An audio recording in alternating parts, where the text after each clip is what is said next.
The year was 2045 and planet Earth was on the verge of total annihilation, but someone foresaw it. Someone saw the apocalypse on the horizon. Huang Ji, a child whom everyone avoided and called a dumb idiot, managed to awaken something unbelievable. Knowledge. He saw through people, unraveling the deepest and darkest secrets of the world, bearing the weight of humanity's future alone. Walking a path full of dangers, he uses his knowledge to defy the laws of the universe and break the shackles of the prison of a superior civilization. Each decision places the fate of humanity on a scale, and each step he takes forges a new legend. Witness Huang Ji and his quest to rewrite the future with the power of knowledge. Then, back to the beginning of it all, suddenly a volcanic eruption happened. People screamed in despair as they tried to save themselves. Everyone was in complete panic as they screamed that the world was about to collapse. Lava and hot steam hit an entire village. Amidst the chaos, Huang Ji observes the destruction that has taken over everything. The village, which once existed there, simply disappeared, leaving behind only ruins and ashes. His mind spins in search of answers. What could have brought the apocalypse so suddenly? Next, our hero finds himself in front of a gigantic alien structure amidst an apocalyptic scenario, questioning whether it is real. When he looks up at the red-tinged sky, he comes across a blood-colored moon, a dark omen that could only mean one thing: an alien invasion, the apocalypse. His mind oscillates between disbelief and panic. Could it just be a dream? For everything seemed frighteningly real to be just a figment of his imagination. Suddenly, a beam of light strikes the ground, causing even more destruction. And then, in a colossal explosion, the earth begins to shatter in flames. But suddenly, Huang Ji wakes up panting, sweating as if he had run a marathon. And before he can understand what happened, a worried voice asks if he is okay, assuring him that it was just a nightmare. Relieved, Huang Ji sits on the bed and laughs, relieved to realize that it was all just a nightmare. His grandfather, sitting next to him, scolds him seriously, saying that he has been unconscious for a whole day and night, almost making him lose control from so much worry. With a sheepish smile and scratching his head, Huang Ji tries to reassure himself, saying that everything is fine now. Then he changes the subject, asking if it's time for breakfast yet, as he is starving. The grandfather, still visibly worried, scolds him, saying that he only knows how to think about food. The grandfather then reminds him that after eating, he needs to go see Dr. Liang for a checkup, explaining that she stayed by his side all night after he fainted. Huang Ji, already eating with his chopsticks, doesn't seem to pay attention, focused only on his meal. The grandfather, noticing his lack of attention, asks if he is even listening to him. Then, the clock strikes 7:15 in the morning when the grandfather gets up to work in the fields. But before leaving, he looks at Huang Ji and, seriously, reinforces the request for him to go to Dr. Liang for the checkup. So, while feeding his ducklings, Huang Ji assures his grandfather that he will go to the doctor and asks him not to worry. The grandfather sighs, looking at him affectionately, and replies that of course he worries. After all, he is a silly boy. At that moment, Huang Ji thinks he knows exactly what his grandfather is thinking. For the past 16 years, everyone in the village, including his grandfather, had considered him an idiot. He recalls that his parents passed away early, and he has lived with his grandfather since he can remember. According to his grandfather, as a baby, he never cried or made a fuss, and he didn't even speak a word until he was 4 years old. He just stared into space all day long, and as the whispers in the village grew louder, the grandfather decided to take him to a doctor, and then came the diagnosis.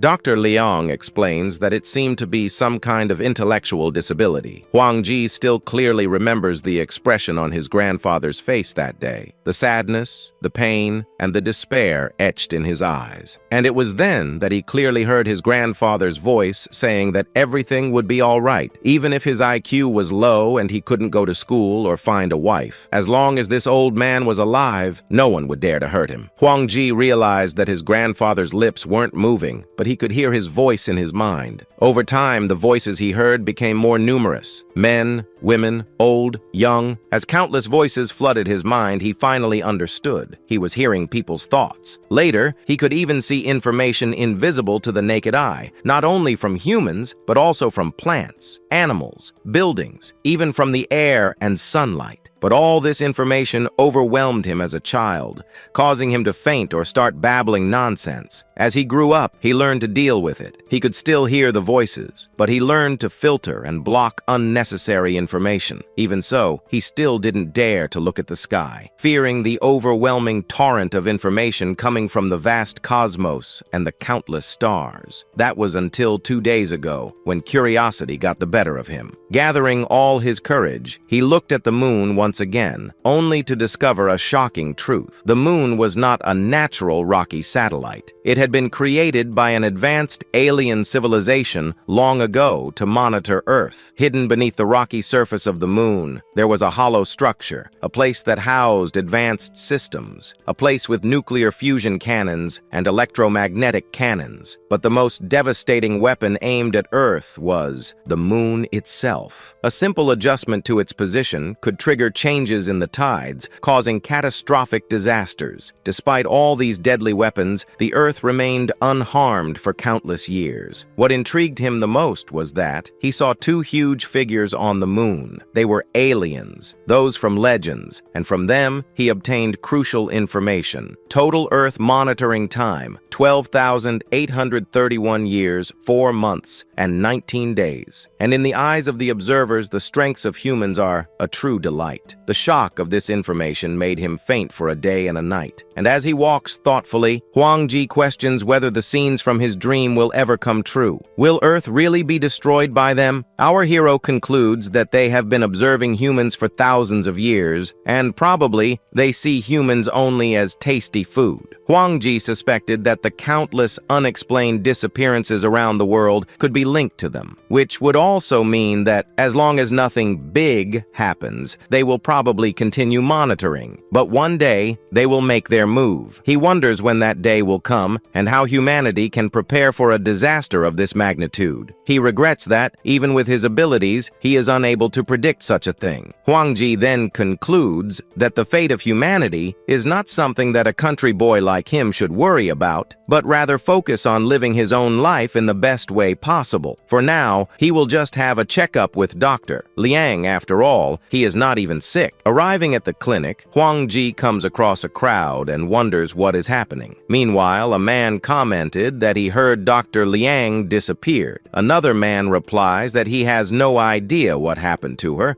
but the village chief and Officer Wang went in to check but haven't returned yet. Huang Ji then thinks that Dr. Liang has always been by the side of the villagers, never taking a single day off. Her disappearance was unexplainable, and something was definitely wrong. Determined, he decides to open himself to all external information and look for anything related to Dr. Liang. Focusing, he announces that he has found some useful information. Based on footprints and tire marks, he deduces that there were 5 individuals and 1 vehicle involved. The tracks were left around 7 a.m. From this, he can reconstruct the entire scene in his mind. Exactly as he suspected, Dr. Liang was drugged, tied up, and thrown into a car by 4 men, but there was someone else there. It was Li Fan, from the Li family. He seemed to have witnessed everything happen. Inside, the village chief asks Officer Wang where he thinks Dr. Liang could be, questioning why she would leave without saying anything. Officer Wang then explains that the door was open. There were no signs of forced entry or struggle. Her belongings were still there. Her family knew nothing, and she wasn't answering her phone. Then, the officer asks if anyone saw Dr. Liang that morning, but everyone answers no. At the same time, Li Fan thinks, regretfully, that he saw what happened, but he didn't want to get involved. At that moment, Huang Ji arrives and reveals to Officer Wang that Li Fan said he saw something, but the sucker vehemently denies it, asking when he said that. Nervous, Li Fan stutters, saying that he didn't see anything, questioning whether the village chief would really believe an idiot like our protagonist. Calmly, Huang Ji explains that his grandfather asked him to go see Dr. Liang at 7 a.m. He left early, but didn't see her. He just looked from afar and saw Li Fan hiding behind the big tree. With With that, the blonde gives himself away by asking how he knew that. Annoyed, the officer slaps him in the face, demanding to know if he is hiding something serious and if he saw Dr. Liang or not. Terrified, Li Fan begs the village chief to stop, admitting that he saw her being dragged away by some men. He explains that he was scared because they looked dangerous and had knives. He feared that they would come after him if he told anyone. The village chief then concludes that it really was a kidnapping, asking Officer Wang what they would do about it. Soon after, the officer announces that the call was about Dr. Liang's parents, and they had also disappeared. The village chief, shocked, asks if they could have been kidnapped too. Officer Wang explains that it is still uncertain whether the two cases are related and wonders who would come to such a remote village to kidnap a doctor and what the motive behind it would be. Meanwhile, the village chief begs him to save Dr. Liang, highlighting how many lives she has saved in that community. At that instant, Huang Ji realizes that those people are hidden in the abandoned temple in the Black Mountains, which is less than a kilometer away. Knowing that no one would believe him if he told the police, he decides that he will have to find something out. Soon, our hero hurries, as he couldn't let such a good person be in so much danger. He then decides to quickly check the nearby hideouts, and having a bad feeling, he runs towards the mountain. Huang Ji states that he needs to confirm with his own eyes that Dr. Liang is safe, but as he approaches, he carefully observes the forest, noticing the presence of several traps scattered around the area. And while avoiding the traps with ease, he comments that setting so many traps must have been tiring for the kidnappers. Soon after, he pulls the wires with everything, removing any danger of being captured. With that, our hero concludes that, if he hadn't come to explore, the arrival of the police would have alerted the kidnappers immediately, making it clear how extremely cautious those people were. But suddenly, while listening attentively, the sounds around him became increasingly clear, and well, the sounds were coming from the temple on top of the mountain. Then, he hears a scream and recognizes Dr. Liang's voice. Now, inside the temple, Dr. Liang is tied to a chair while a man throws a bucket of water on her face,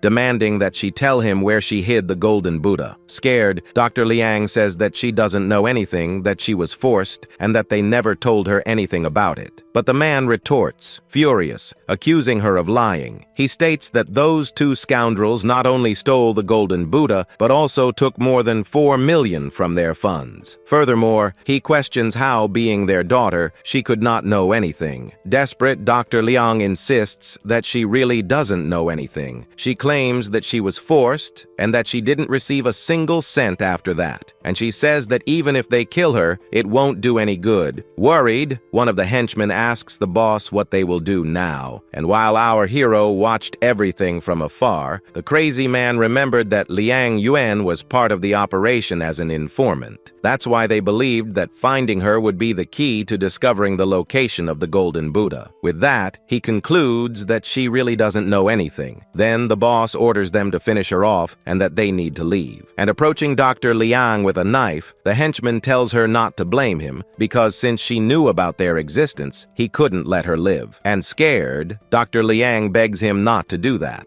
Meanwhile, Huang Ji approaches the temple with a megaphone. Suddenly, an alarm goes off, signaling that the traps have been triggered. One of the henchmen, restless, questions whether someone could have climbed the mountain. Faced with this, the boss doesn't hesitate and orders him to finish everything quickly and descend the mountain without delay. Sounding cold, Huang Ji realizes that those people were cruel and that he would have to deal with this alone. Then suddenly, our hero starts walking calmly in front of the bandits, counting 1, 2, 1, 2. Confused, one of the henchmen asks who that guy was. The other replies that he doesn't know him, but he seemed to be someone from the village. Meanwhile, Dr. Liang begs them not to hurt him, arguing that he was just an idiot who didn't understand the situation. Desperate, she asks them to let him go. Suddenly, one of the henchmen remembers Huang Ji, saying that he saw him before when he was exploring the area and that he was the famous idiot from the neighboring village. The boss, without caring about the justification, only orders them to drag him inside. and while being pulled by force into the temple, Huang Ji tries to resist, questioning what they were doing and demanding that they let him go, claiming that he was just exercising. And upon approaching Dr. Liang, our hero asks, worried, why she was bleeding. She, in turn, scolds him for coming, regretting that he got involved in the situation. Mocking, one of the henchmen tells Dr. Liang that, although Huang Ji was an idiot, at least she would have company on her journey to the afterlife. Then, the boss orders them to execute them. But suddenly, Huang Ji breaks free from the henchman with a strong elbow to his stomach, causing him to fall to the ground. The henchman, surprised, starts coughing. Then, the other henchman asks, annoyed, what Hu Feng was doing, and with difficulty, he replies that he was out of breath. Immediately, he curses at him, questioning if he was calcium deficient, ordering him to let him do the job. Furious, the henchman advances against Huang Ji, brandishing a knife and shouting for him to die. But Huang Ji deflects the attack with ease, while holding his elbow in a formidable manner. Then, Huang Ji knocks him to the ground with a push and hits him with a devastating punch while shouting that it was just a stretching exercise. Enraged, the same henchman gets up and rushes towards Huang Ji with the knife. But our hero dodges the attack by spinning his body quickly and with a precise blow hits the henchman's hands, who screams in pain, saying that he broke his hand. Then, he delivers a powerful kick while announcing the name of the blow, calling it leg kicks. And smiling, our hero faces all the defeated bad guys. Worried, the boss asks Wang Zhen what he was doing and demands that he get up. Groaning in pain, the henchman replies that he doesn't know what happened, that his hands and legs are numb, and that he can't get up. Then, the smoker stares at our hero with a look of distrust, thinking that there was something strange about him. Excited, our protagonist reflects that it was the first time he used his ability to fight for someone, and admits that he didn't expect it to be so easy. Then he reflects that in normal situations, even the most trained martial artist would consider it risky to confront armed bandits without any weapons. But he explains that, by observing the muscular and joint movements of his opponents, he could anticipate all their movements and react accordingly. Then another henchman, furious, quickly arms himself and fixes his gaze on Huang Ji, doubting that he has any chance against them, and orders Lin Yong not to underestimate him and to attack him together. But our hero doesn't care, and runs to untie Dr. Liang,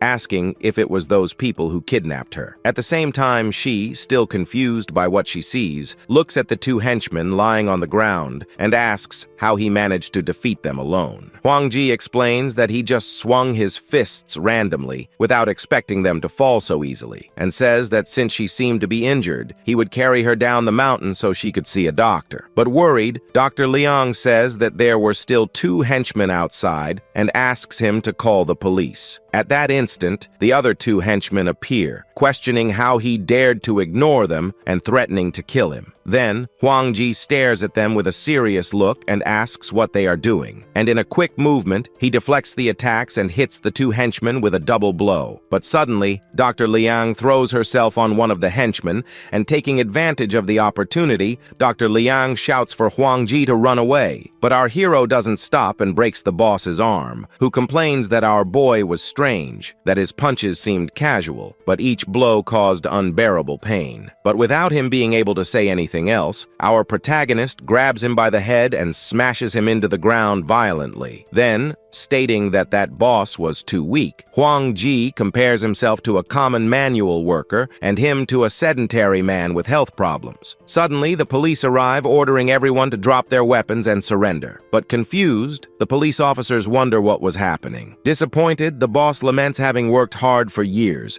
being about to succeed and having everything ruined by an idiot. Later, outside the temple, Dr. Liang has a cup of tea refilled by the officer in charge. Officer Wang asks Dr. Liang if Huang Ji accidentally saved her, and she confirms, saying that if it wasn't for him, she would be screwed. Then, the officer scolds Huang Ji for having climbed the mountain for no reason and warns him not to get into trouble again, as his grandfather would be worried. Soon after, Officer Wang asks who among the prisoners was Lu Zhongmin, and Confused, the boss of the bandits questions how the police knew his name since even the people there didn't know him. Officer Wang then says that if he didn't want to talk, that's fine, that they would take him back and talk calmly, as in a rural area like that, they had plenty of time. Then our hero holds the doctor saying that he would help her, and grateful, she says that it was lucky he showed up there. Then he smiles and thinks that his grandfather always said that people should have a conscience. Dr. Liang agrees with him, saying that his grandfather was right.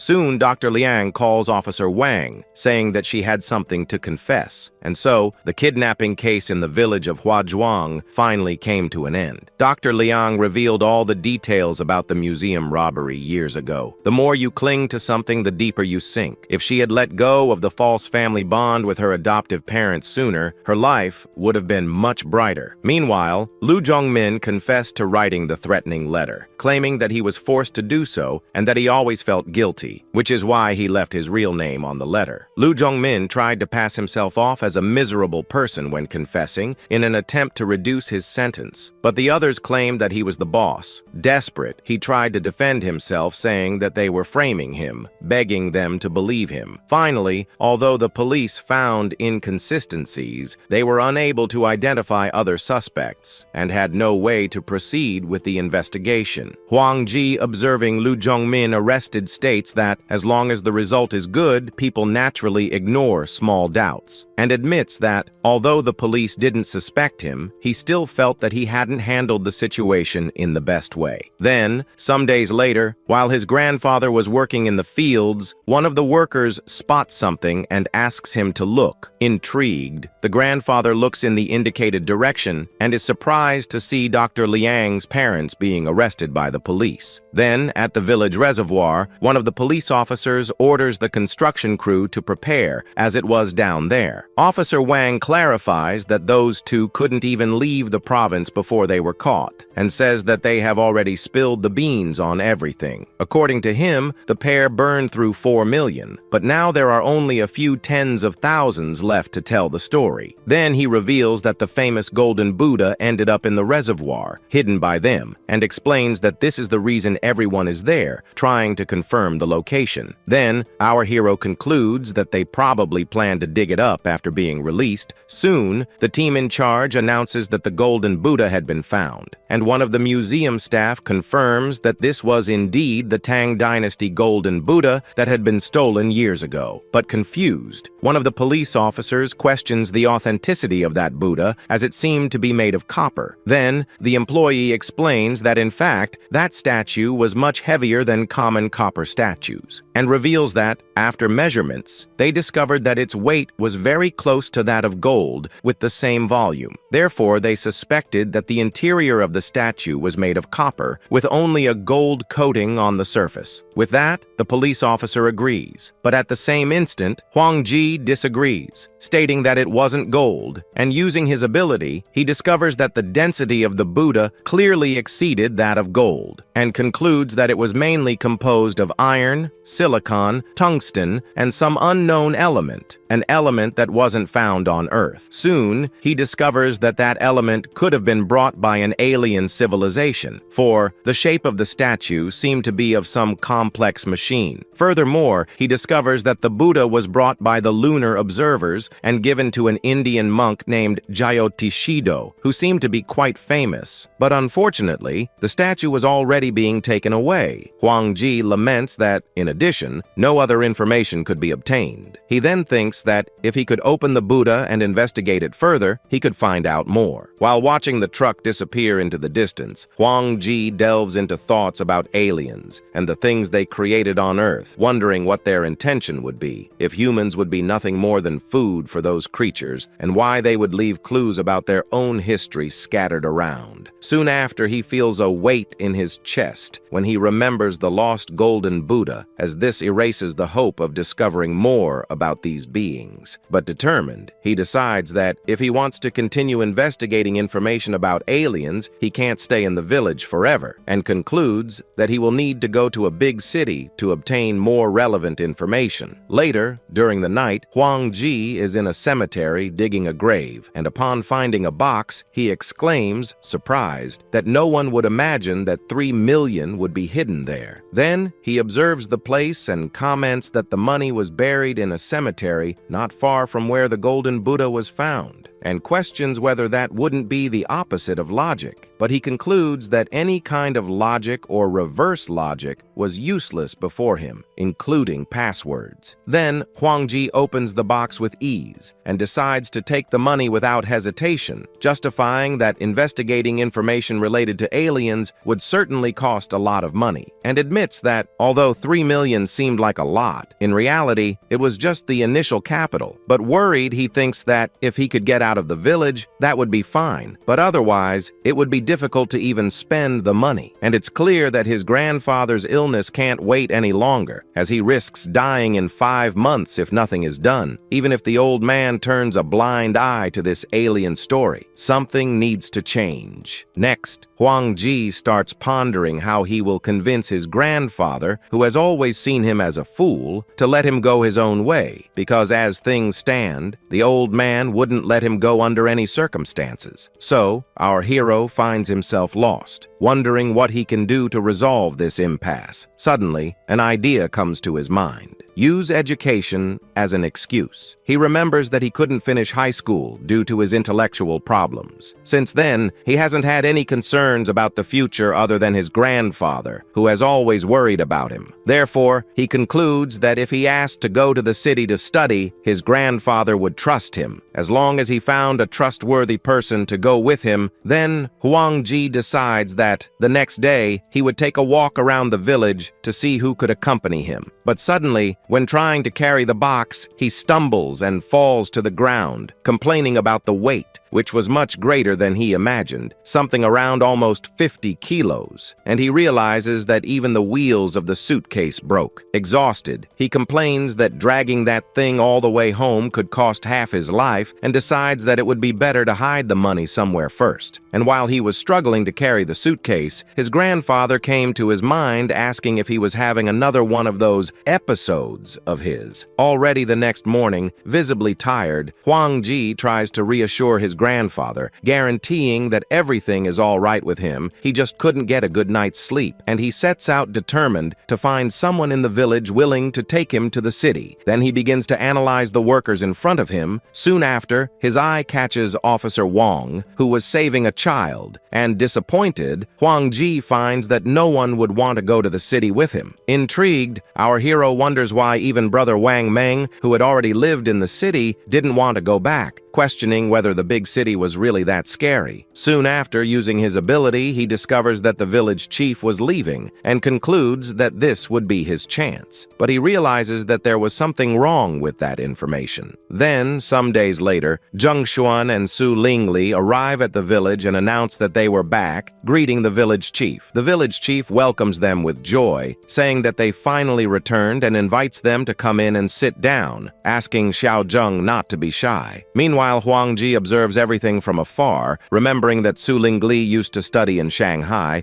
and that she worked there after graduating. He describes her as a gentle person with a good heart, believing that, with her help, things would be easier. Meanwhile, our hero discovers that Zheng Xuan was a skilled hacker with 10 years of experience and a fortune in bitcoins and dollars. Impressed, he thinks that compared to that, his 3 million was nothing. Then, Huang Ji walks thoughtfully, reflecting that he could also learn knowledge and skills by scanning someone's memory. Given enough time, he could even learn his hacking techniques. But he laments that he could only perceive memories 1 second at a time, which was inefficient for basic knowledge, as reading books was faster than that. Soon after, Su Lingli calls him to come in and sit down, and introduces him to Zheng Xuan, her boyfriend, suggesting that he call him Uncle Zheng. The guy then jokes, asking if he looked that old, and politely Huang Ji greets him. Then whispering, Su Lingli explains to Zheng Xuan that Huang Ji had a mild intellectual disability, but that he could hold a normal conversation, asking him not to mind. And taking advantage of the situation,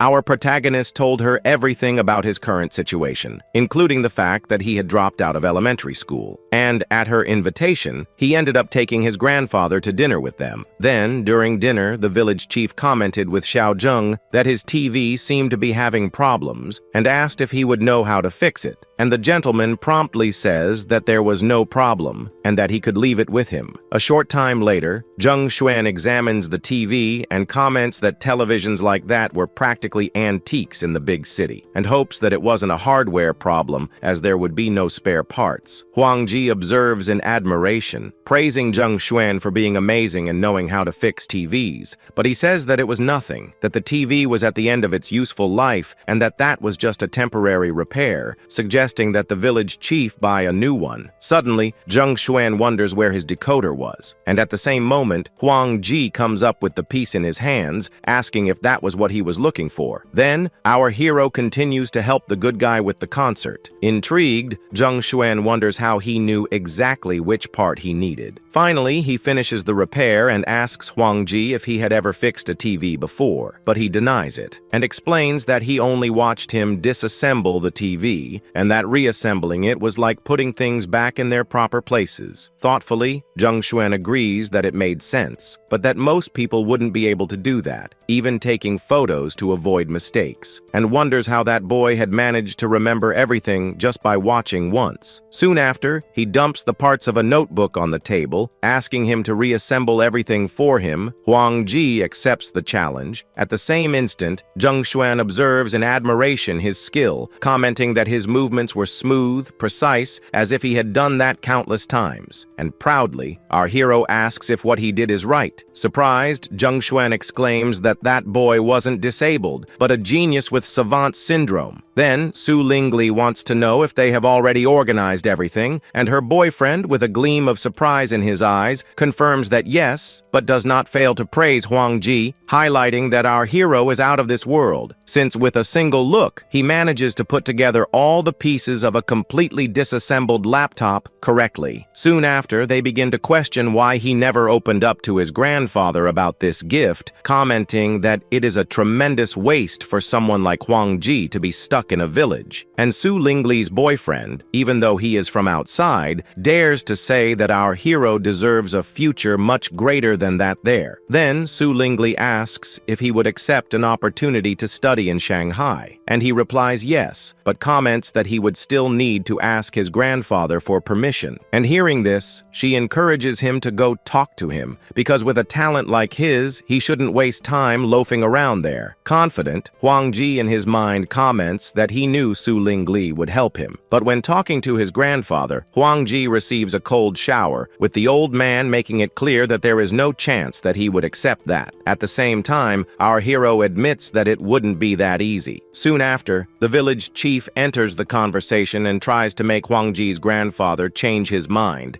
defending that studying only brings advantages and that it doesn't make sense to hold the boy there. But the old man doesn't let himself be swayed, retorting that everyone knows how our hero suffers from others at school, and even throws in a doubt. What could he gain in a place like that? Then Zheng Xuan interferes in the conversation, defending Huang Ji and saying that old Huang may not know, but that the boy could reassemble a disassembled laptop without even looking at the diagram. The grandfather, incredulous, questions how that would be possible, since his boy has never messed with anything similar at home. Zheng Xuan explains that talent is something innate, regardless of experience, and that based on his knowledge, Huang Ji could have what they call savant syndrome, where people with intellectual disabilities demonstrate exceptional abilities in certain areas. And by passing the laptop to him, Su Lingli's boyfriend proposes that, if they doubt what he says, just let Huang Ji show what he can do. Then he asks Huang Ji to reassemble the laptop again, and with wide eyes, the village chief blurts out that that can only be a joke since not even Wang, the guy most accustomed to machines around there, would be able to fix such complicated equipment. And to prove his ability, our hero reassembles the laptop again,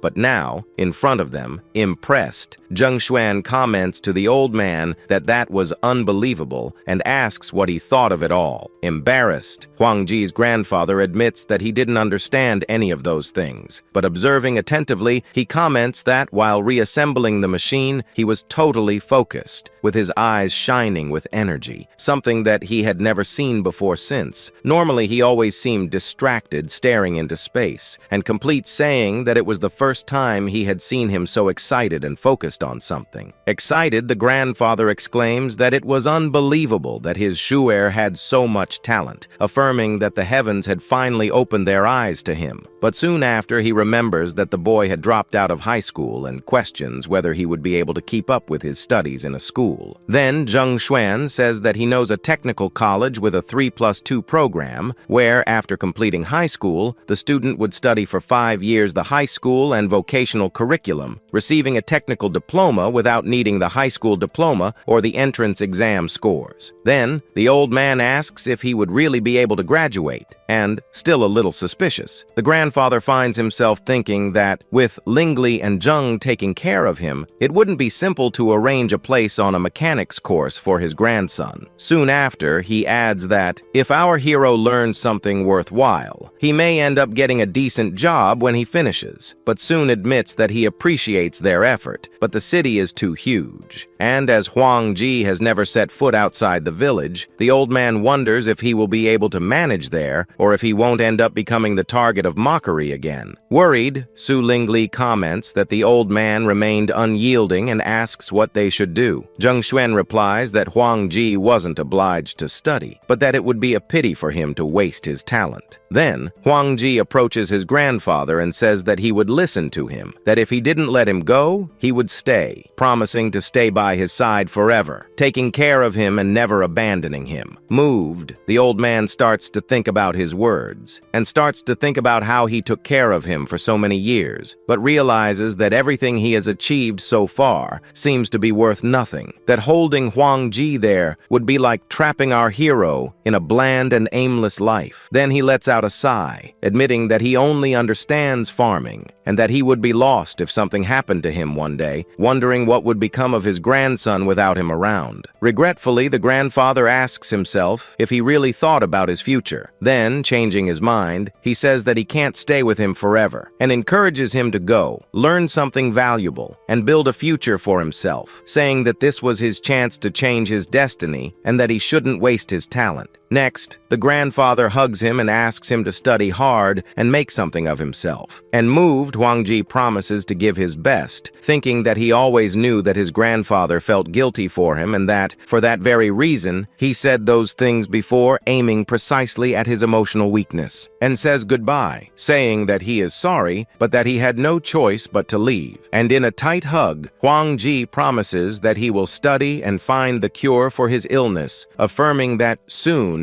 it will be time to settle accounts with the aliens. Then, our hero boards a bullet train. Arriving in the city, Su Lingli asks Huang Ji to accompany her and not get lost, saying that she would take him to where he would stay. Soon, arriving at a huge building, Su Lingli explains that, as she was busy with work most of the time, it would be better for him to stay there, in her house, where there would also be someone to teach him. But Zheng Xuan questions whether it wouldn't be better to rent a separate place for him, as living together might not be convenient. At the same moment, Su Lingli wants to know what's going on, if he keeps something important in the room, or if he intends to take other women there. But her boyfriend soon cuts off the idea, guaranteeing firmly that he would never do that and asking her to believe him once and for all. But in thought, he justifies that he couldn't tell about his hacking work. Soon after, Su Lingli answers a call and confirms that she just got off the train, and upon hanging up, she explains that she needed to go to the office and that she would leave Huang Ji in his care, asking him to take good care of the boy. Then, upon arriving at the apartment door, Zheng Xuan reassures Huang Ji, saying that he would be in the apartment next door, but our hero affirms that he will be fine. Thoughtfully, Huang Ji says that everyone has their secrets and that they should take care of their own lives and work for a better future. Later, Huang Ji asks Zheng Xuan if he could go to the Xinhua bookstore that he saw when they arrived to take a look at the books, and he offers to accompany him. Then they arrive at the Xinhua bookstore, and inside, the blonde blonde asks him to choose the book carefully while he looks for something to read. Then, admiring, Zheng Xuan observes that half an hour had already passed and he hadn't moved a muscle, concluding that his patience was extraordinary, far beyond ordinary people, unless he was just spacing out. And after long hours, our hero tells the blonde that he would like to stay a little longer, and that if he is busy, he could leave, that he would be fine alone. Yawning, Zheng Xuan agrees and says that he would look for him at dinner time. Huang Ji thanks him, and while watching Zheng Xuan walk away, Huang Ji reflects that the moment had come to go after that item. Then he heads to the subway station and walks among the people. Soon he stops in front of the subway map and sets his destination, the City Post Sorting Center.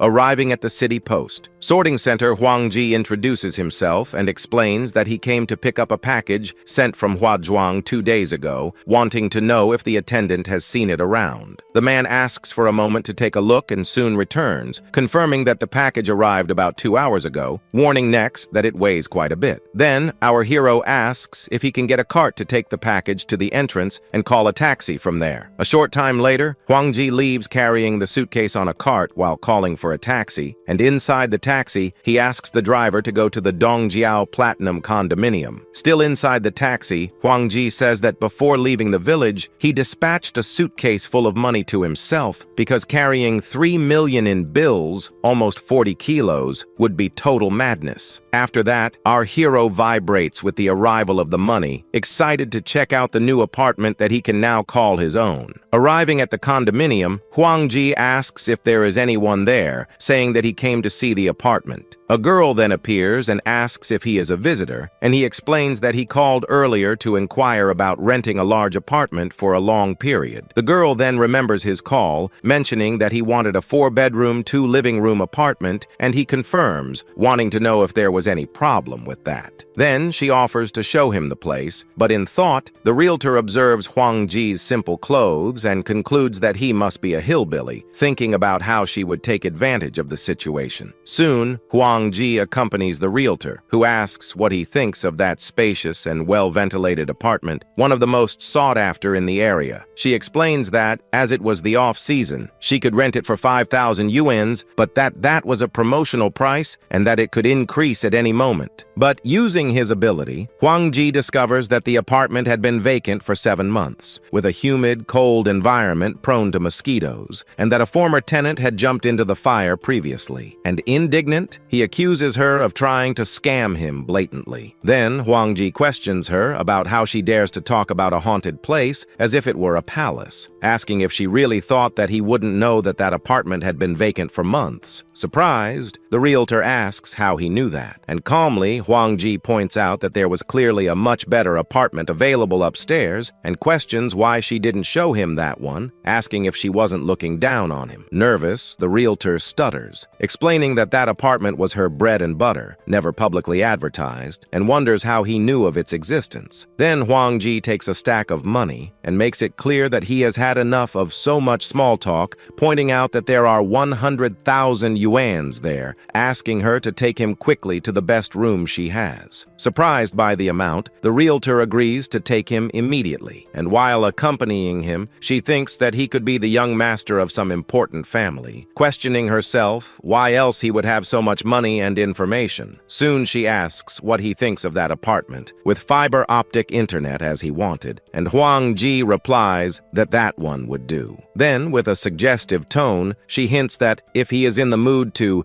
de-stress, he can take advantage of the other room that she had already mentioned before. But Huang Ji declines the offer and dismisses her, and in thought, she admits that she couldn't afford to mess with someone like him, thinking that it was better to look for another sucker to deceive. Then, Huang Ji celebrates having secured his temporary base and thinks that the next step would be to buy a state-of-the-art computer. Then, he calls a delivery man, and upon arriving at Huang Ji's apartment, all the delivery men cross paths and soon begin to question each other if they also came to bring computer parts. But one of them clarifies that he is there with a printer, saying that the customer gave very specific instructions about the model, straight from the store, because he couldn't find it anywhere else. The realtor observes everything from afar, curious to know what he was planning. And at the same instant, our hero begins to assemble his new computer. Finally, with everything ready, Huang Ji admires his new computer, commenting that it was the first time he had used one and that it was exciting. Soon after, sitting in front of the computer, he comments that theory and practice were a little different, and that using a computer for the first time was a little clumsy. And upon searching for aliens on the internet, he complains that there was too much information and orders everything to be blocked. Then, he decides to focus and really start his research. But when searching again, this time with more focus, he comes across results like Aliens versus Godzilla, Alien Media Company, and Alien Router, and wonders what all that would be. Then, he decides to refine his search, this time searching for Alien, Space, Moon, and celebrates having found something relevant. Aliens on the dark side of the moon, spacecraft docked on the moon, and astronauts saw UFOs during the Apollo missions. Admired, he comments that many people believed in aliens like him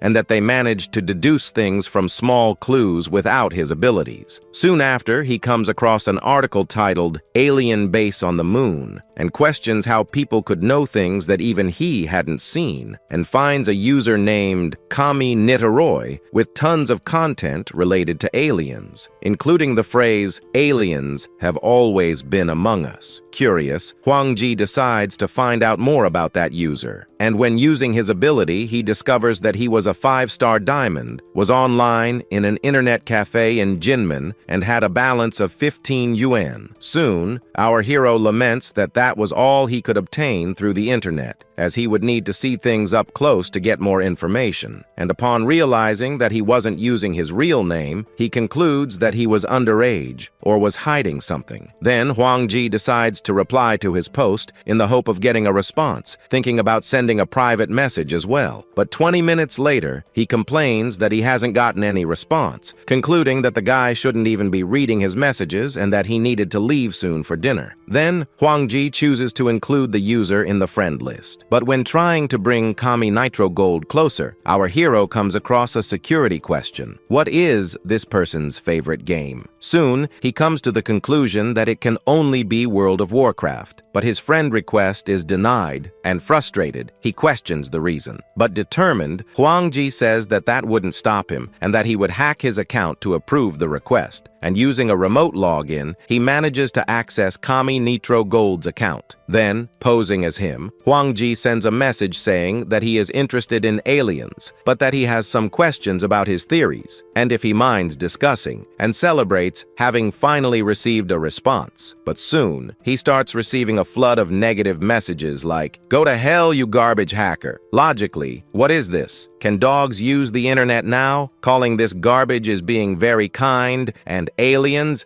get out. And disappointed, our hero starts to think if that's how the internet is nowadays, feeling a weight for seeing so many people being rude like that. Then our hero sends a message to him, asking if he could shut up for a second, and without wasting time, Huang Ji sends a message to Kami Nitro Gold, warning that he has some questions to ask, and that he expects very honest answers, as he knows a lot about him, curious to see if the codes Doan B666 or 3KZLSMMM sound familiar to him. But Kami Nitro Gold replies that he is young and ignorant, begging not to be offended. Disappointed, Huang Ji concludes that he caught the wrong person. But soon he has an idea and asks him to turn on the camera so they can talk face to face. Now, already with the camera turned on, the boy asks why he can't see our protagonist, but he replies for him to stop asking questions. And using his special talent, Huang Ji spies through the camera and captures the thoughts of the blonde, who reflects that, as he already suspected, video and voice don't deliver direct human data, only electromagnetic signals that appear on the screen, insufficient for him to find out who is on the other side. Then, our hero lets slip that he took a look at his videos and posts about aliens, wanting to know where he got those ideas and how he is sure that extraterrestrials are watching humans. Then, Kami Nitro Gold replies that he discovered it in secret FBI files, where it said that the Challenger disaster was caused by aliens, and continues, saying that later they made an agreement with the United States, helping them develop weapons in Area 51, and affirms that they even had an underground base, revealing that in fact, the USA never landed on the moon and that the transmission was recorded. Hearing this, Huang Ji frowns. Soon, the blonde asks how he thinks the moon has no water,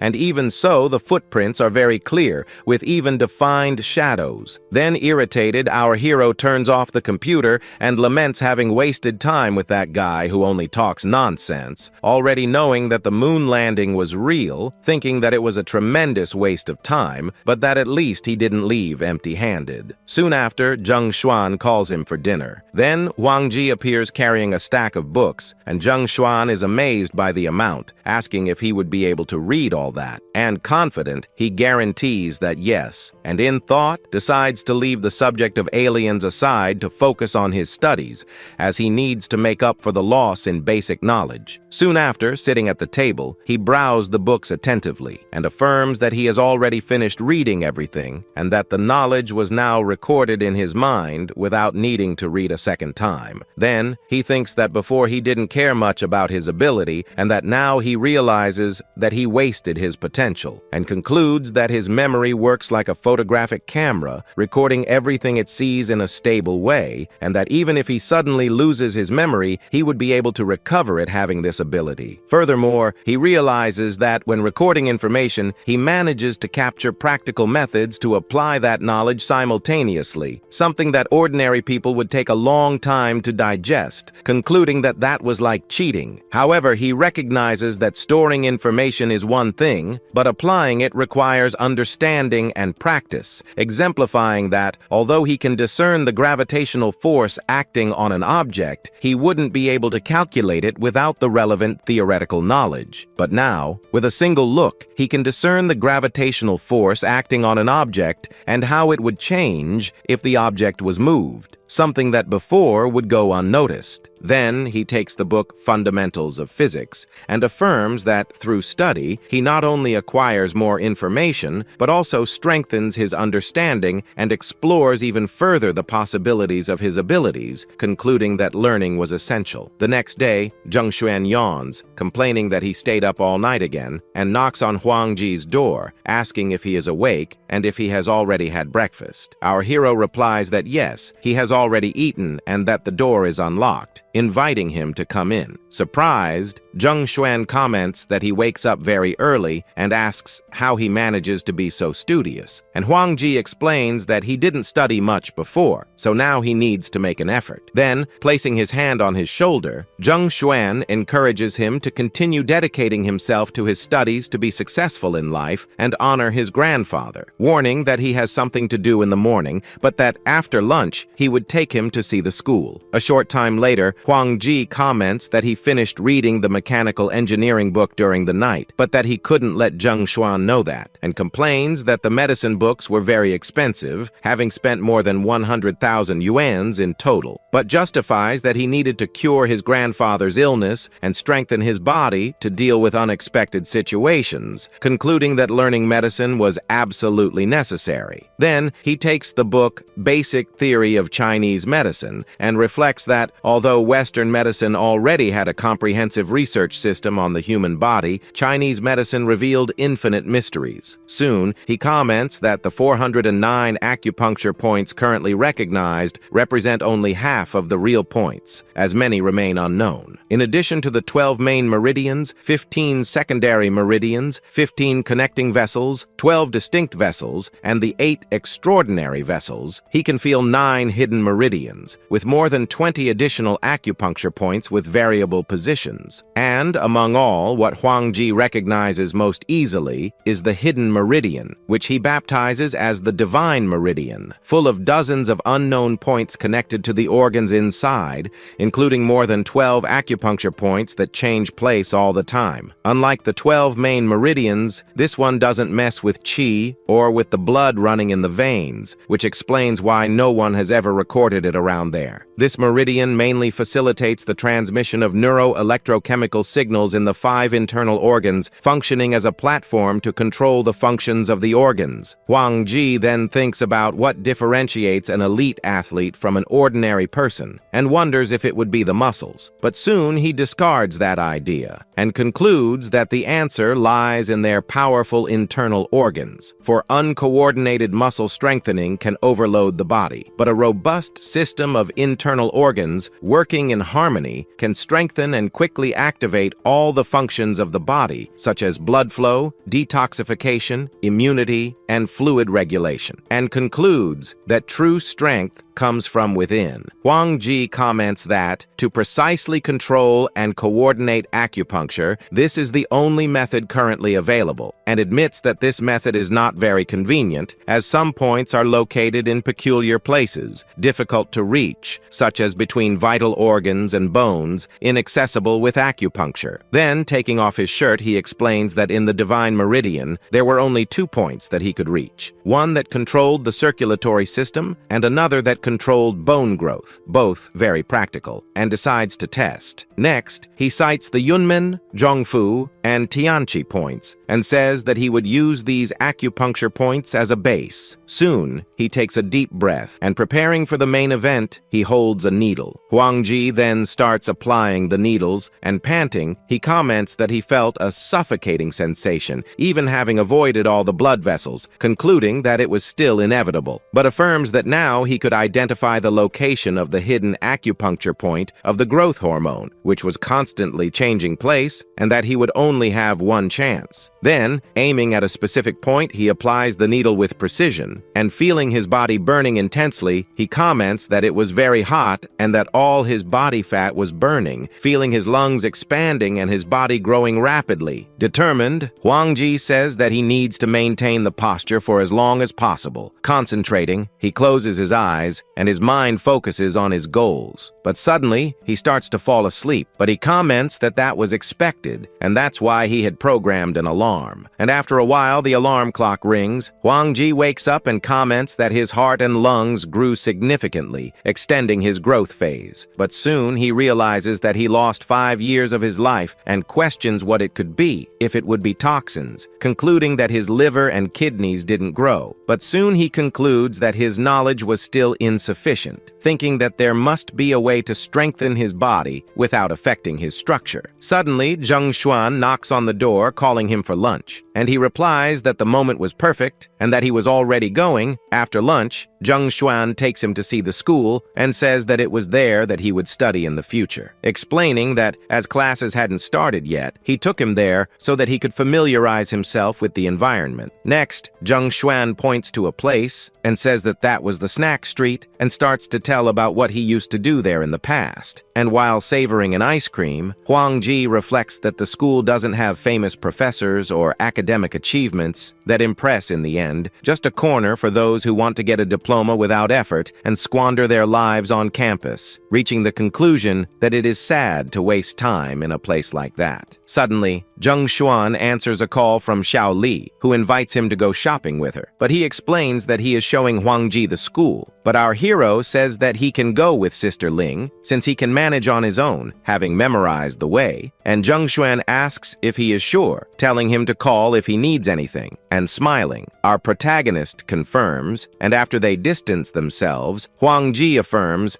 that he would use that time to gather more information. Huang Ji then heads to a building, and upon entering a cyber cafe, he affirms that this time he would learn from his past mistakes and wouldn't let online scammers deceive him again. Soon after, sitting in front of the computer, he searches how to stimulate acupuncture points throughout the body without acupuncture. Zrania. Then he receives a message. Little brother, want to learn martial arts? I can teach you. Component placement. Soon he starts thinking about it and comes across an ad that says, some can defeat 10 with a single blow, their strength spreading like tidal waves. Some can fly through the skies and disappear without a trace. Some can condense their energy into swords, commanding the heavens and changing directions with their power. And while drinking a soda, Huang Ji recalls that when he was a child, the old master Ma at the entrance of the village also told him about his glorious days wandering through Jianghu, but that obviously they were just fictional stories. Thoughtfully, Huang Ji considers that a good part of what he discovered on the internet about martial arts comes directly from exaggerated stories from novels. Then, our hero comes to the conclusion that in the end, martial arts are just basic self-defense techniques, nothing so miraculous, and decides that delving into them is no problem at all. Then Huang Ji asks if there really is internal energy in the human body, questioning if that wouldn't just be something from novels, and he receives the answer. Although it is not as exaggerated as in the novels, real techniques for cultivating internal energy exist. Curious, Huang Ji asks how to practice them, and the answer says that it mainly involves standing postures combined with breathing techniques. Inspiring pure energy and mixing it with the acquired energy, one must practice at night in an open space. Intrigued, our hero questions why it has to be at night. The answer explains that it is to absorb the essence of the stars, so it must be at night, and completes, asking him not to doubt because the stars in the sky are always emitting light. Confused, Huang Ji asks if there are no stars during the day too, but the other replies that he is nitpicking and that the effect is better at night, saying that he trained with a renowned master for 10 years and that now he can feel the heat rising from his feet. Then Huang Ji asks what he does for a living,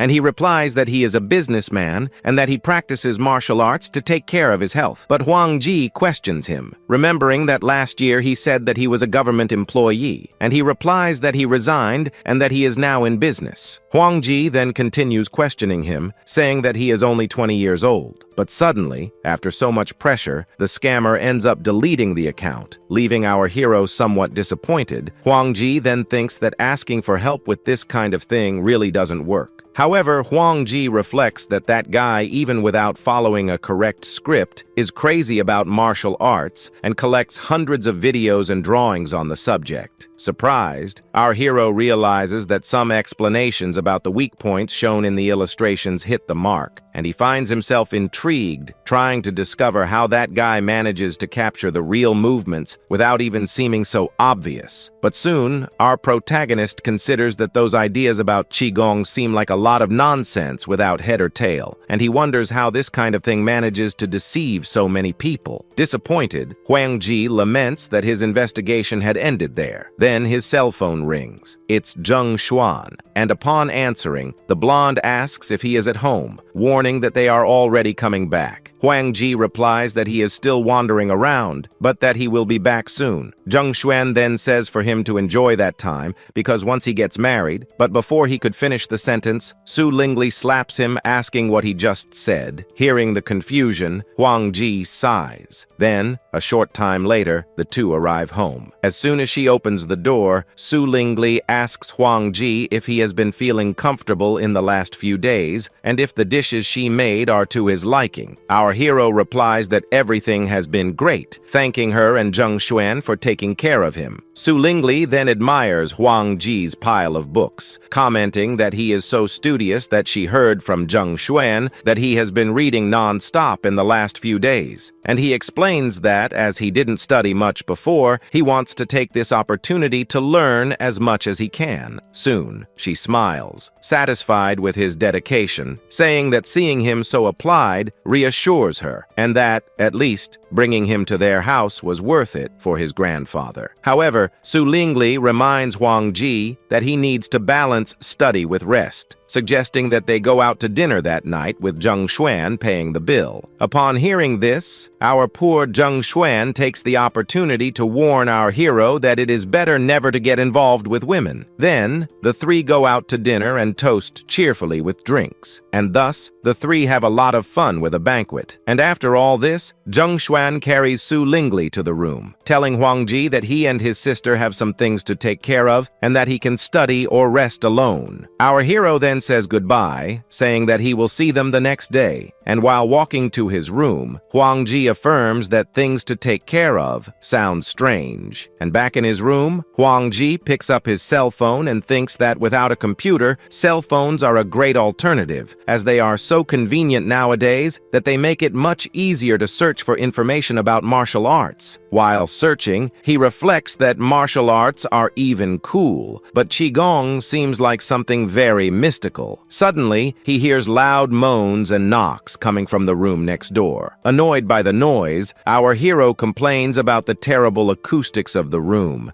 asking what kind of lousy wall that was. Then, he searches on his cell phone for the decibel rating of the wall's sound insulation and discovers that it is 50 decibels. And surprised by the result, Huangji concludes that the data is unexpectedly normal. Soon after, he puts his hand on his chest, saying that now he understands. The acupuncture of the pressure points in his body unlocked his physical abilities. In addition to his internal organs being enhanced, his physical capacity has also improved. Then, staring at the wall, he says that he will have to remember to activate and deactivate his abilities to avoid unnecessary interference, and that even through two walls, he can see the electrical ions flying everywhere due to friction. Suddenly, he stops and soon realizes that it all comes down to that, a matter of electricity, or rather bioelectricity, running through the body. Then, thoughtfully, Huangji reflects that the human body is full of countless electrochemical signals that transmit messages between the brain and the organs. Everything depends on the collaboration between cellular impulses, and continues saying that the energy that sustains life is electricity. Electrical signals transmit chemical signals, releasing chemical substances in all parts of the body, and that all cellular activity requires this bioelectricity. Soon, he realizes that this is how things work, understanding that this so-called qi deceives everyone. For him, nothing of qi gong makes sense, but rather something like electric gong. In addition, our hero considers that the human body doesn't have these meridians carrying qi around there. In fact, he sees the meridians as paths with more space for traffic, while the acupuncture points function as key points, those strategic places where vital energy is tighter. Huangji then explains that for ordinary people, the meridians and acupuncture points are naturally open, so the concept of opening them doesn't exist, because otherwise, people would be paralyzed. This means that everyone is born with internal energy. Soon, he complements that cultivation, in fact, involves strengthening the capacity of the circuits. The greater the capacity, the more powerful the circulating internal energy will be, or rather, the electric field, resulting in greater output power, and also affirms that it doesn't need to be so strong, because as long as one can inject bioelectricity into someone else's body, one can easily break their vital circuits and create all kinds of mysterious internal injuries. As an example, he says that with a light palm strike, one can deactivate someone's kidney function. Then, attentively observing the cell phone, Huangji considers that these martial arts techniques, although impressive with their movements and energy release, are inefficient in the way they use internal energy. Their average energy utilization rates are only 4.57% for Tai Chi and 3.64% for Xing Yi. However, by combining the best martial arts techniques, one can increase efficiency to 16%. Finally, Huangji concludes that he needs to find a way to integrate the strengths of various schools, combining them with the concepts of hidden points and bioelectricity to create his own unique martial art. Determined, Huangji affirms that this is the first step necessary to deal with the aliens, and that even though it is not an easy task, he will go to the end. 2 weeks later, our hero reflects that since he discovered the secret of electric gong, and that during this time, he devoured books like a sponge thrown into a bucket of water. Then holding a rat, he continues saying that although he has thoroughly studied all the medical and biological books on the shelf, along with the various rare collections he bought online, as his level of knowledge improves, making new advances becomes increasingly difficult. Next, Huangji drops the rat on the bed and reflects that his research on this so-called electric gong has reached a dead end. Trying to use his power on the little animal, he observes that the generated current barely tickles it, far from being enough to knock down a rat. Imagine then a person. Finally, thoughtfully, our hero concludes that it seems that only learning from books has reached its limit. Then he decides that it's time to consult specialists in person. Upon arriving at the place, Huang Ji learns that Jiang Wan and Li Wei are the specialists scheduled to attend to patients that day,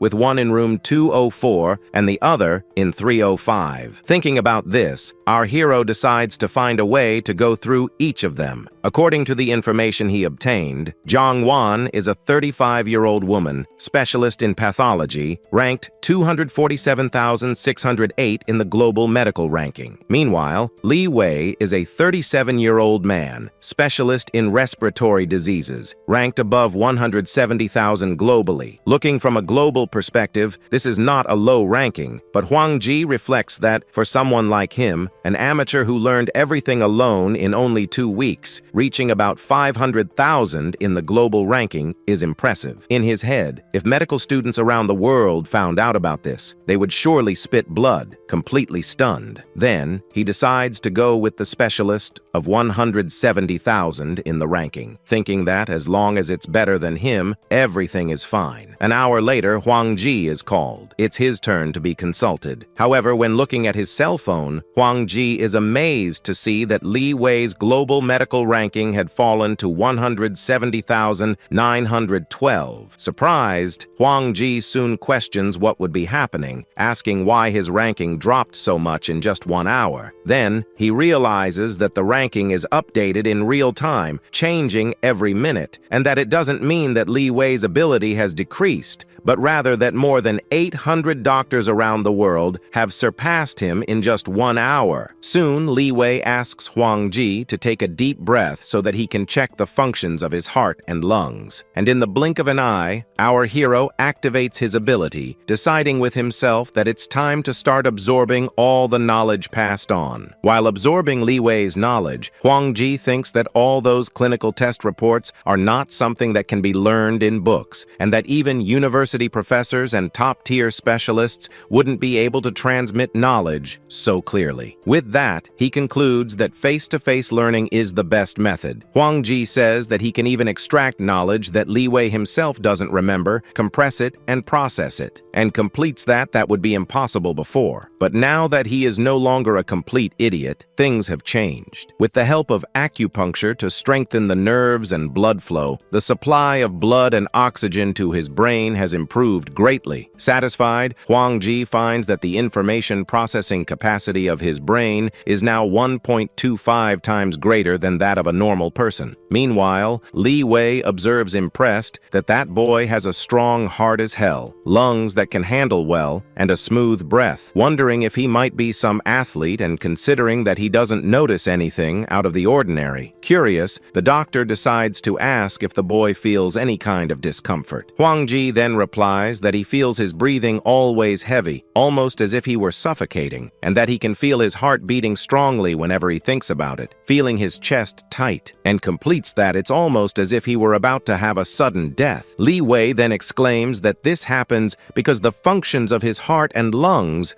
are too good, and wonders if he should recommend that he consult a psychiatrist. Without understanding what was happening, the doctor says that the problem was still not clear, and that for now, they would start with a chest X-ray and a routine blood test to rule out respiratory infections. Then, he hands a paper to Huang Ji and asks him to go to the service desk on the second floor to pay, and completes saying that, as soon as the X-ray is ready, he should take it back there. And already with all the knowledge stolen, our hero thanks and says goodbye to the doctor. Later, Huang Ji returns with the X-ray, and when looking again at Li Wei's information on his cell phone, he realizes that his ranking has fallen more than 1,000 positions again. But unlike him, his own ranking has risen a lot, occupying the position 45,233 of the global ranking of doctors. Surprised, Huang Ji thinks that this speed of progress is practically a cheat. Next, Huang Ji reveals that, while absorbing knowledge, he also learned about Li Wei's past, discovering that he was once a promising candidate for a doctorate in medicine, but that, after offending the director of the hospital, he was banned to the outpatient department. His mentality was greatly affected, infected, this ended up causing him to gradually lose his professional experience as a doctor, affecting his judgment and confidence. Naturally, his professional ranking plummeted. Then, our hero affirms that the same applies to Zhang Wei, who has recently been studying economics and is so busy with translation work that he hasn't kept up with the new technologies. As a result, his ranking as a hacker has fallen more than 2,000 positions. Reflecting on everything he has learned, Huang Ji compares learning to rowing against the current, where if one doesn't advance, one recedes. He observes that the whole world is constantly changing and that objective data speaks for itself, not allowing anyone to afford to relax even for an instant, and continues saying that from leeway, he realized that everyone has their periods of ascent, peak, and decline. Soon, our hero concludes that even someone as brilliant as Einstein only produced his innovative ideas and achievements during certain periods. Then he affirms that if he uses his abilities to analyze the information he observes, he will be able to deduce whether someone is in their phase of ascent, peak, or decline. Next, while waiting on a corner, Huang Ji notices a man planted right in front of him in traffic and thinks how that driver is stupid for standing there without taking a step. But our hero decides to keep an eye on the guy for a while and soon discovers that he is on his way to his company's monthly evaluation, and that if he is late, his manager will humiliate him publicly, causing him to lose credibility. But Huang Ji observes that that man is motivated by the criticisms of others, which will drive him to work harder and reach his personal peak. In other words, he is currently in his phase of ascent. Then, after that, our hero puts his hand on his head, feeling overwhelmed with the excess of information received at once, questioning if he would be predicting the future. But soon he thinks that it's not quite a prediction, but rather a deduction based on the extrapolation of the information, considering the most probable outcome given the circumstances, and compliments that the future is not fixed like medical rankings, being able to change at any second if he intervenes in the right way. And back to the guy in traffic, he peeks at the clock on his wrist and mutters to himself that he is terribly late. It is when suddenly our hero appears and calls him a loser. Irritated, the man asks what the young man said. Huang Ji shoots running from there, thinking that he was just kidding for pure fun, and meanwhile, the man, full of anger, starts yelling for him to come back. Then, our protagonist sneaks into an alley to hide and keeps an eye on the man's reaction, who seems upset by noticing that even a child ignores him, wondering if he is really so useless. But Huang Ji affirms that he is not useless, because originally he would become complacent after reaching his peak, not working more diligently and stopping to make an effort, which would lead him to decline. But now, his casual insult has greatly extended his phase of ascent. Huang Ji affirms that he will reach the top 30,000 in the global computer industry in 3 years before beginning to decline. With that, our hero reflects that a simple word has the power to transform an entire life, all because of the force that information carries. Increasingly intrigued, he begins to imagine how far the potential of this incredible ability he has in his hands can reach. And then, he sits on a bench on the street to eat, satisfied with what he has just done. Soon, he wonders what his own future would be like, thinking about trying to predict it the next day. But suddenly, everything starts to spin, and terrified, Huang Ji asks what is happening. Then he sees himself in a strange place, with several pieces of paper floating around him. Soon, Huang Ji wakes up from the trance in a fright, breathing heavily and trying to calm down. Still confused, Huang Ji questions what just happened, saying that he saw countless images of himself. Then, he realizes that, because he has the ability to feel information all the time, each information he captures continuously influences the future, resulting in a completely undefined future for him. However, Huang Ji thinks that this must also be related to his lack of proficiency in controlling his ability. He believes that, by becoming more proficient, he will be able to at least categorize and summarize things. Soon, he reflects that society connects humanity so intricately that sometimes even an insignificant thought or a purely random event can greatly alter the trajectory of the future. Therefore, he concludes that shorter forecasting horizons are more useful. successful, while longer ones are more prone to errors. But Huang Ji points out that this only applies to individuals. If the subject of the forecast is the whole world, specifically the destiny of humanity, it will be necessary to look to the distant future, and ends by saying that he really wants to know, under the watchful eye of the aliens, how much of the future humanity still has. Then, when closing his eyes, our hero begins to see what is to come in the future of the world, realizing that an entire year passes quietly, without any problems or confusion. 5 years later, wars break out in the West, and 10 years later, the economy of the United States collapses. And bingo! It is when finally the year 2045 invades his mind, and looking at the sky, Huang Ji is amazed to see a blue sun. Then, everything dissipates amidst a black and reddish fog. And then, Huang Ji is wondering how such strong radiation managed to wipe out 99% of the species on Earth, trying to understand what on earth happened to cause this. Our hero then realizes that it wasn't a cannon movement, nor an alien fleet invasion, and much less radiation. In fact, it was a blue sun that appeared out of nowhere, causing humanity, without having anywhere to run, to be easily exterminated by the intense light. Worried, he thinks that that bad ending was too sudden, and wonders if there would be any way to avoid that. Soon, he begins to think about the possibility of uniting all nations and taking advantage of the collective power of humanity. With his abilities, Huang Ji considers that rapid development wouldn't be impossible. Then, he closes his eyes again to visualize the future, and this time, he focuses on the year 2025, but all he sees is an intense meteor shower destroying everything. Scared, Huang Ji considers that crazy. Then, everything goes dark. And suddenly, someone calls him, wanting to know if he is okay and insisting for him to come to his senses soon. Upon opening his eyes, our hero is faced with Zheng Xuan. Huang Ji then asks how long he was unconscious, and Zheng Xuan replies that it was about 5 or 6 minutes and asks if he wants him to call an ambulance. But our protagonist says that he doesn't need to, affirming that he is fine and that he is just lacking sleep, thinking that the information overload made him faint right in the middle of the street.